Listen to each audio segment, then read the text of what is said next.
Congratulations, Ella. You act natural. Kala ko ba hindi na siya babalik? Paano na? Sabagay, hindi naman siguro ako nito nakilala ng gabing iyon.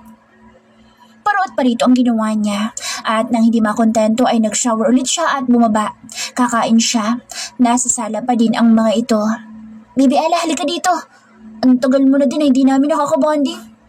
Si Kuya Yael. Mamaya na kuya. Tsaka hindi na ako baby no. 28 ako. Magbabanding muna kami ng pagkain at kagabi pa kami hindi nagkikita. Nakangiti niyang sagot dito. Kailangan niyang iwasan ng mga ito.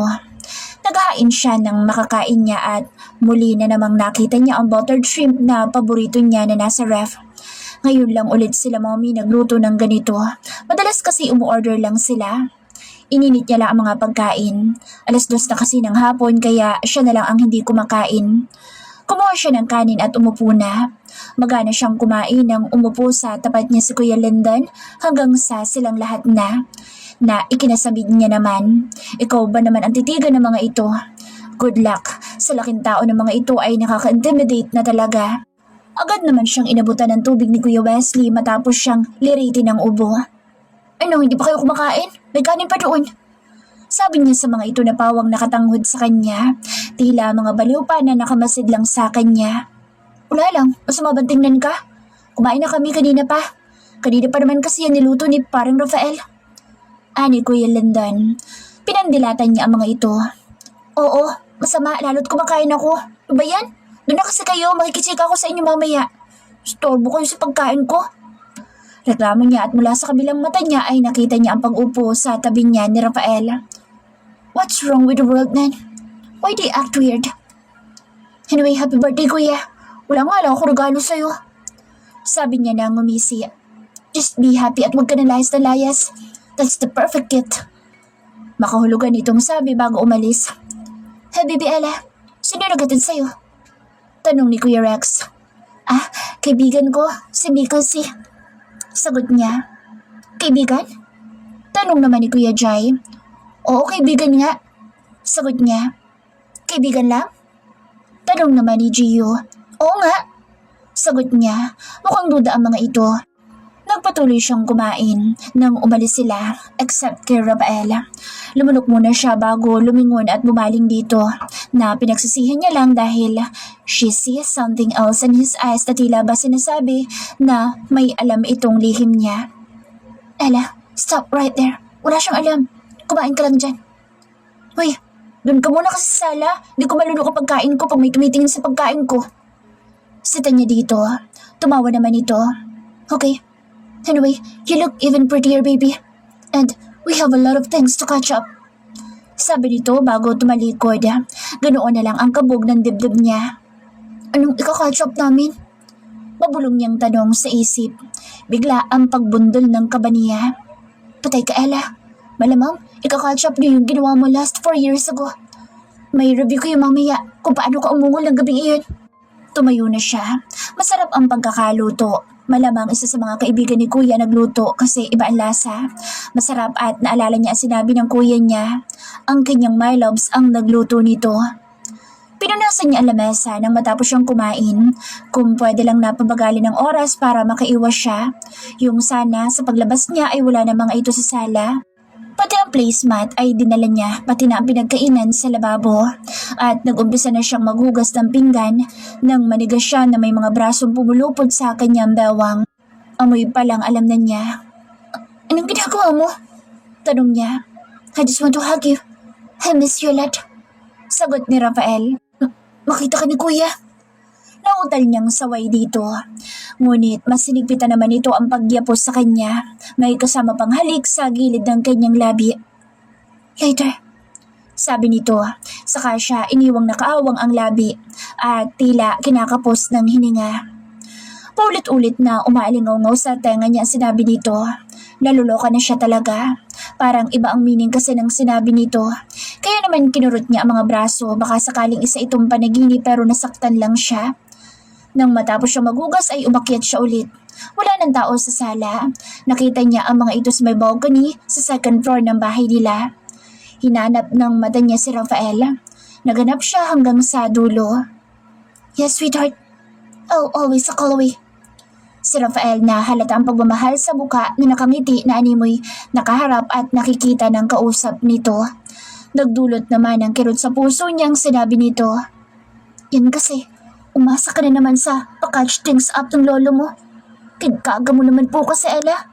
Ang bilis mong mauto at mag-imagine ng mga bagay-bagay na lubang napaka-imposible." Sermon ng isip niya. Mabilis siyang tumalikod. Bumalik sa kwarto niya. Gusto niyang umalis pero birthday ng kuya niya kaya magtitiis na lang muna siya. Hanggang hapon ay sa kwarto lang siya. Ayaw niya makita ang sino man sa barkada ng kuya niya. Siya na ang nag-ayos ng sarili niya at kumuha lang siya ng mga luma na niyang mga gowns. Lalayo siya sa mga ito sa susunod na araw. Yun ang magiging goal niya, ang iwasan ang masasakit na bagay. Pinilit niyang maging masigla sa buong magdamag na iyon. Pagpapalapit ito ay umiiwas siya. Hindi lang minsan na nahuhuli niya itong nakatitig sa kanya pero tila ay hindi niya ito nakikita. Gusto niya lang iiwas ang sarili sa sakit, lalo kung alam niya naman sa sarili na may ganoon na.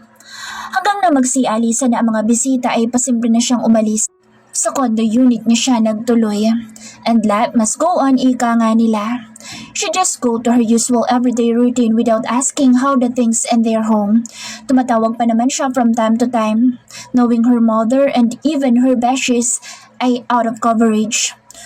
Umuwi lang siya nang after 2 weeks ay tumawag ang mommy niya at nanlalambing na umuwi siya. She want to entertain her suitors. She think it is the best way to get rid of the pain. Maybe for others it's not good to use other people to mend you, but it's the least thing she can do for her heart.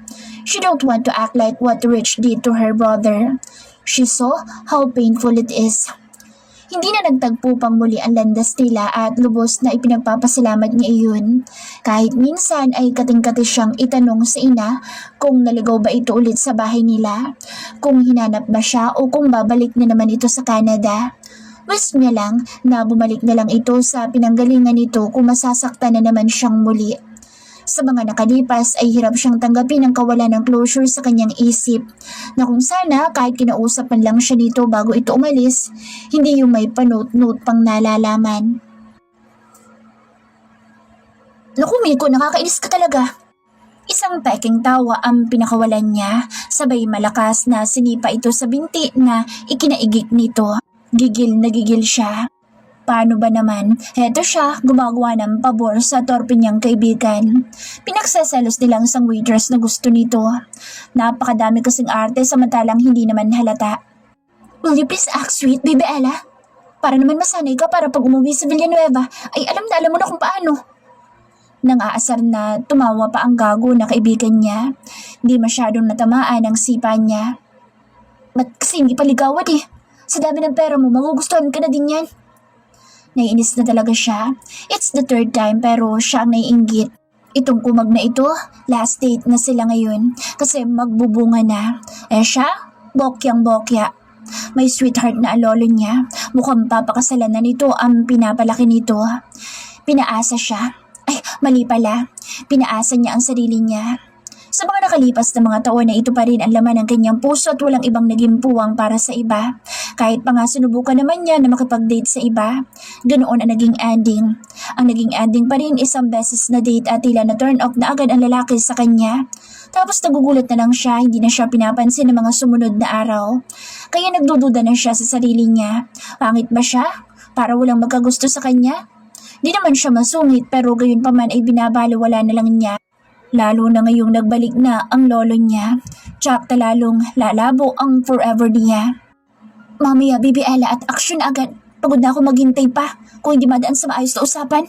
Pues, sa pursahan tayo, kaibigan. Nakangisi na sabi nito habang sinusundan ang tingin ng babaeng pinagseselos nila. Kung saan ay ganoon lang din kadali ang kanyang love life. Ang saya sana.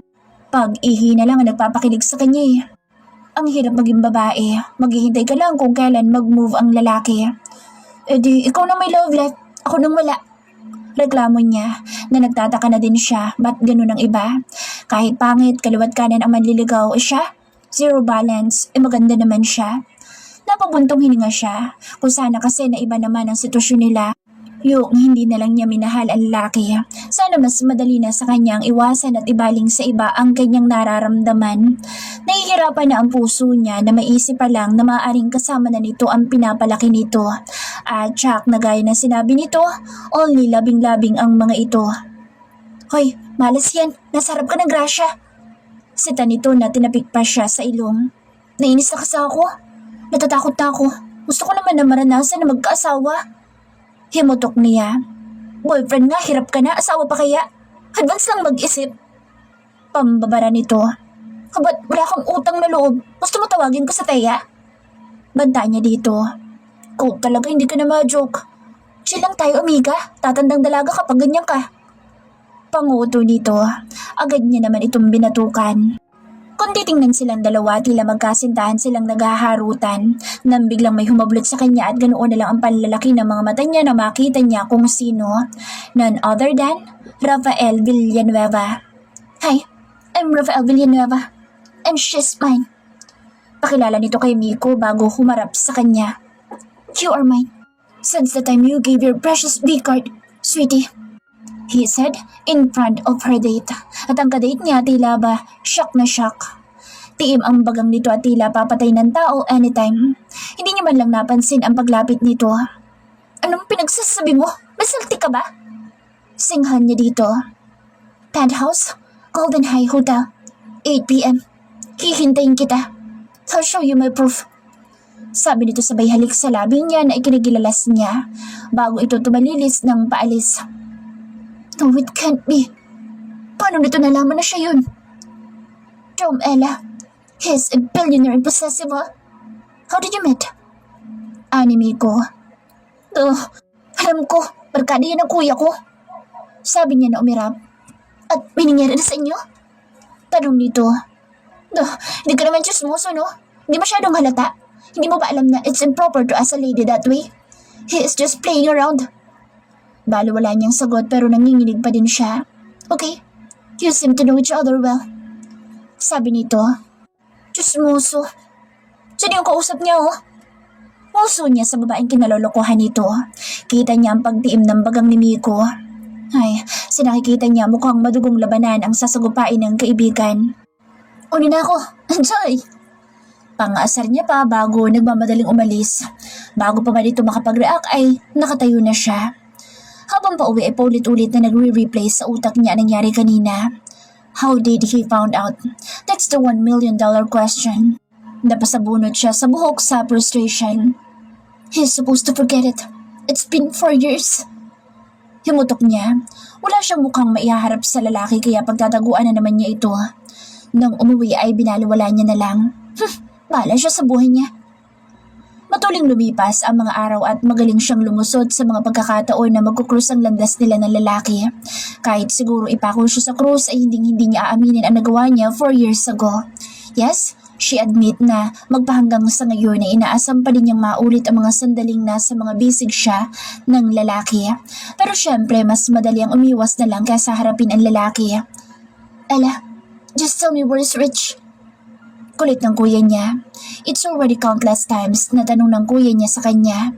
1 linggo na nang huli siyang pumunta sa bahay nila. In short, 1 linggo na nang dumating si Rafael sa Pilipinas. Nilalayuan niya ito na tila ba ay may nakakahawang sakit. Ayaw na niyang saktan pa ang sarili niya sa pamamagitan ng pagtanaw dito na may kasamang iba. Masakit masyado na kinakailangan niyang tiisin ang salot sa buhay niya gayong pwede naman na ilayunan niya ang sarili. I don't know, okay? Calm down and relax. I'm sure she already moved on, kaya ayaan mo na. Baliwala niyang sabi habang abala ang mga kamay niya sa pagtatype ng kanyang mga documents na kakailanganin.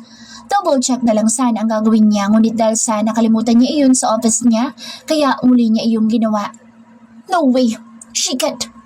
Sabi ng kuya niya. Napangisi siya. Who would have thought na ang dating stalker ni kuya ay hinahabol-habol na ng kuya niya. I'll see what I can do. Sabi niya pero deep inside, she's happy for Rich. Finally, may pag-asang maging sister-in-law niya na ang kaibigan. Nang sumunod na sandali, ang mommy nila naman ang tumawag. Pinapauwi siya kasi malamang ay needed ng kuya niya ang moral support nila as siblings. And who is she to say no to his brother and best friend's happiness? Halos mabaliw-baliw na ang babae noon sa kakahabol sa kuya niya pero tingnan nyo nga naman ang tadhana ngayon.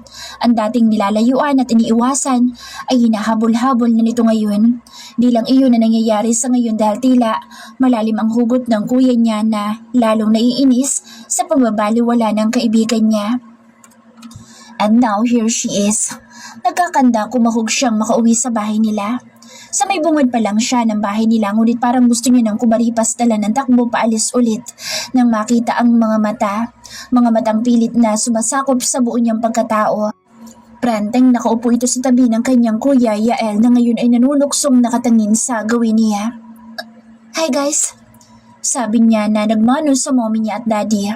Kahit na ilang siya dahil ramdam niya ang pagtitig nito sa kanya and she swear it's awkward than ever.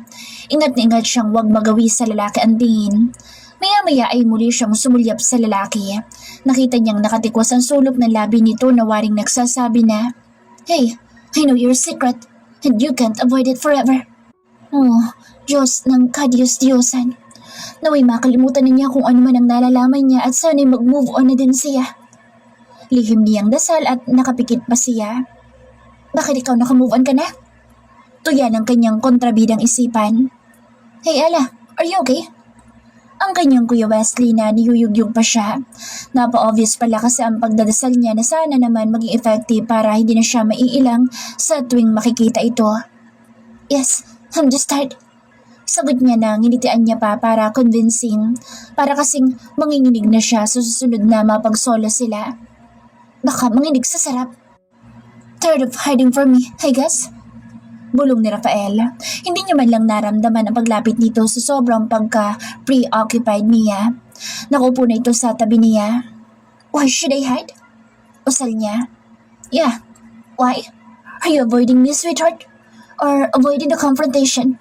O baka naman may tinatago kang sekreto na ayaw mong maungkat?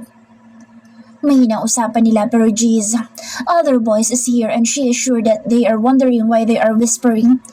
I don't know what you're talking about. Tanggi niya. Really? Okay. You want to play games with me? Then so be it. Sabi nito sa mapanganib na boses. Mukhang mas mapanganib pa ito sa kanyang inaakala. Baka mas wild ito kung alam na siya ang kaulayaw nito. Don't go there, Ella. Masyado ka na namang SPG.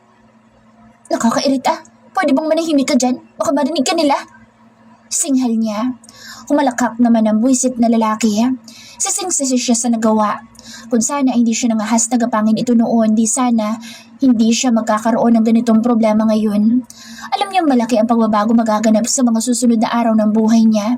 At mukhang ipapaalala nito ang kagagahan niya hanggang sa huling sandali. Paano lang pag nag-asawa na siya? Bigla tuloy na nanghina siya nang maisip ang pag-aasawa kasi wala na sa isip niya ang bagay na iyon ngayon dahil napakalabo na talaga. You look even more beautiful than the last time. Sabi nito na tumabi na sa kanya. Naramdaman niya ang kilabot na bumalot sa kanyang sistema. Kagaya ng panahon na naranasan niya ang galing ng mga kamay nito sa pagpapaligaya sa kanya. Naramdaman niya ang paghawak ng kamay nito sa kanyang kanang kamay. Gusto niyang iwaksi ito pero baka mahalata ng mga kasama nila na may ginagawa itong kalokohan sa kanya. Should I say thank you? Paasik niyang suplada dito na pilit na inaagaw ang kamay niya mula rito. Maybe? I don't know. Mapanuksong bulong nito na bahagya pang pinaraanan ng daliri ang kanyang braso. Nakatagilid ito ng bahagya kaya hindi kita ng mga kalapit nila ang ginagawang kababalaghan nito sa kanya. Mas pinili niyang tiisin ang ginagawa nito. Umaasa na titigil din naman ito sa ginagawa kasi malapit na siyang bumigay. Baka pag kinalabit siya nito mamaya karakaraka susugod na agad siya. Yung sensasyong hatid ng ginagawa nito ay tila lalong nagpainit sa kanyang pakiramdam. She want more from him. Parang hindi siya kontento sa ang braso niya lang ang hinahaplos nito. Manyak lang ang peg niya. Gayunpaman nandoon pa rin ang kanyang matinong isip lalo na sa tuwing naiisip niya ang sweetheart na katawagan nito noong bagong dating ito. How are you, baby? Maya-maya ay bulong nito. Stop calling me that. Gigil na asik niya dito. Sinasadya kasi nitong sagiin maging ang gilid ng dibdib niya. Siya naman ay nagmamasid sa mga kasama nila kung may makakapansin sa ginagawa ng lalaki. Nakakahiya sa mga ito, makakanood ng free live porn mula sa kanilang dalawa ng lolo niyang maharot. Oh, high blood are we?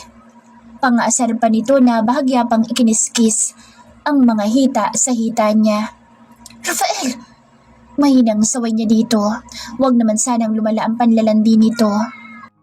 Isa lang siyang marupok na nilalang na malapit ng bumigay, lalo na at medyo traidora at likas na malandi ang kanyang puso. Masyadong marupok. Ella, anak, ready your things. Susunod tayo kay kuya mo sa kung saan niya susundan sa Rich. Ang mommy niya nakalalabas lang mula sa kusina. Nakahinga siya ng maluwag. At least now may excuse na siya upang mapalayo dito. Yes, mom. Mabilis siyang tumalima agad.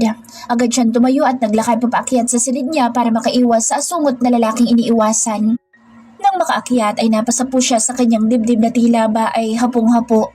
Nakakahapo naman ang umakyat ng hagdan ngunit alam niyang hindi iyon dahil doon, kundi dahil sa pinaggagawa ng lalaki sa kanya. Para siyang nagmarathon na ewan. Ilang pirasong damit, panligo at ilang personal na gamit lang ang dala niya nang i-zipper niya na ang malaking bag niya. You like red panties? Biglang may nagsalita kaya halos mapasubsob siya. Ay, tikba lang. Ano ba naman, Rafael? Nagugulat ka at wala kang pakialam kung magpanty man ako, hindi. Singhal niya dito na nakaupo na ngayon sa kamay niya. Tumayo ito at walang babala na hinawakan siya sa batok at sinakop ang mga labi niya. Parang umikot ang paligid niyang bigla. Naging mas mapangahas pa ito nang suminghap siya. His hands roam around her body like he owned everything in her. All she did is moan. She's melting in his arms na parang normal na sa kanila ang ganoong gawain. Alam niyang pag pinabayaan niya ay may mangyayari talaga sa kanila.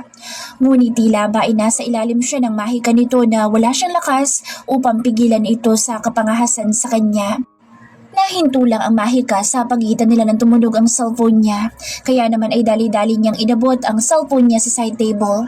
Parang nagising siya sa isang magandang panaginip at hindi siya makaalis sa kandungan nito dahil hinigpitan nito ang yakap sa kanya. Hello? Miko, bakit? Patuloy ito sa pagpapak sa leeg niya. Wala lang, I just wanna talk. Tila napakalalim ng problema nito. Pwede mamaya ka na tumawag? Napadaing siya nang bahagya siyang makiliti.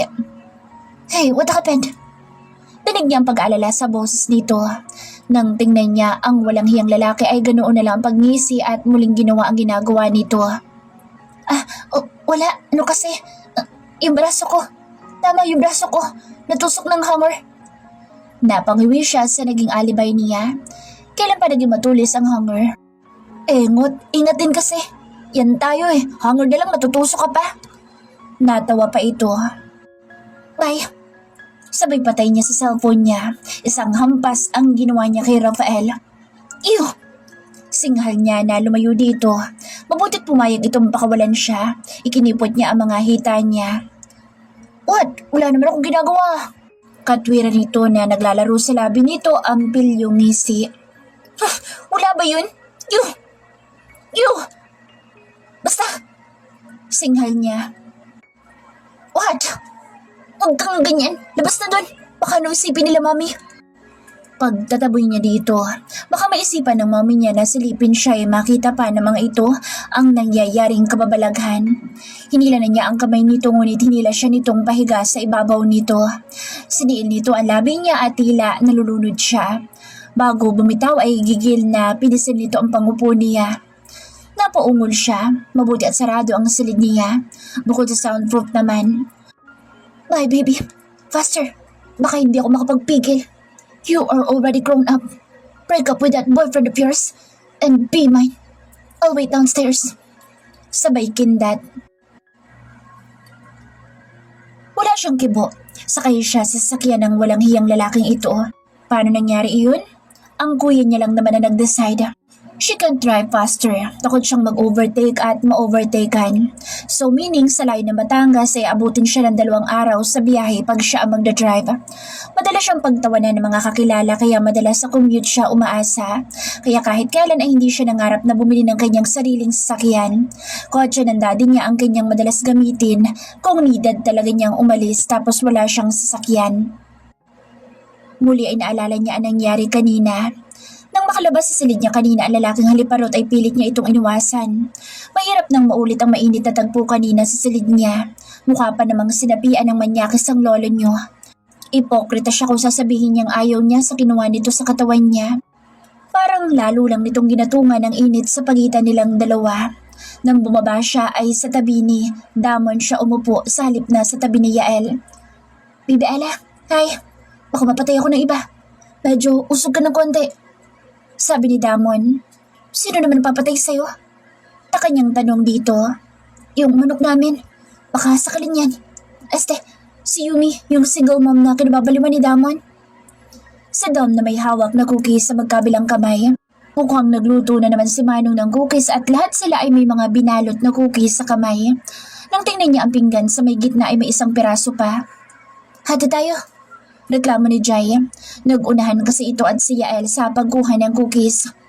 Kulang pa nga sa akin eh. Makikihati ka pa? Angal naman ng isa. Damot mo. Manang pahingi pang cookies? Sabi ni Jai. Makukulit talaga ang mga ito. Nagawi ang tingin niya sa lalaki. Nakita niya ang pag-smirk nito na magtagpo ang kanilang paningin. Naisara niya ang kanyang mga hita nang mahuli itong nakatitig sa hita niya. Naka-shorts kasi siya na maiksi. Maya-maya pa nakita niya ang post ng kanyang best friend na kakaiba sa kanyang nakasanayan. Matagal na nang binago ng kaibigan ng sarili nito para sa kanyang kapatid. Dati laging sexy ang kanyang kaibigan at napakaganda nito kaya hindi nakapagtataka na maraming manliligaw. Ngunit nang magkagusto sa kanyang kuya ang babae ay pinilit nitong baguhin ang sarili nang naaayon sa standard ng kanyang kuya. Ang dating sexy na pananamit ay naging manang. Kaya naman ngayon nakita niya ulit ang kaibigan na nakasuot ng bikini ay napangisi siya. Ngayong napagtantunan ng kuya niyang baliw ang halaga ng kaibigan ay tsak na magwawala ito oras na makita ang ginawa ni Rich. Hindi nga siya nagkamali dahil halos umapoy ang mga mata ng kuya niya na makita na halos mapatitig ang ilan sa mga kaibigan. Nasa beach resort daw sila kuya.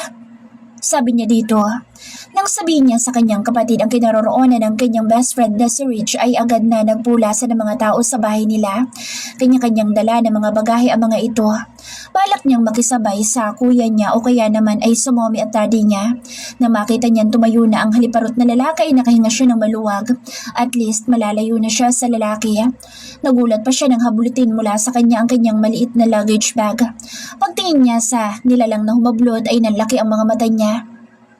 Tayo na dyan, para hindi tayo gabihin sa daan. Sabi ng loko na naka-poker face. Hindi halatang manyakis ang lalaki, ilang ulit lang naman siya nitong ginawa ng kapilyuhan. Kinamami ako sasabay. Sabi niya na tumayo na at pilit nang hinahablot ang bag mula dito. Ngunit mas mabilis ang lalaki.